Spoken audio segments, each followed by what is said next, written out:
magbabayad ako, pero wag kang bastos. Uy, Zai, ano nangyayari? Sino kaaway mo? Kasi nangutang ako sa isang loan app.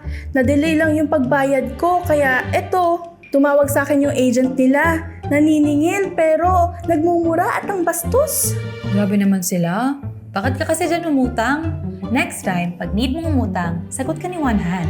Trusted at compliant sa government regulations. One hand? Oo, si One Hand. SEC-registered, kaya safe and secured ang mga loans mo. Tutulungan ka pa nila kung paano mo mababayaran ang mga loans mo. Plus, you can borrow up to 25,000 pesos as fast as 5 minutes loan approval. Repayment terms up to 3 months.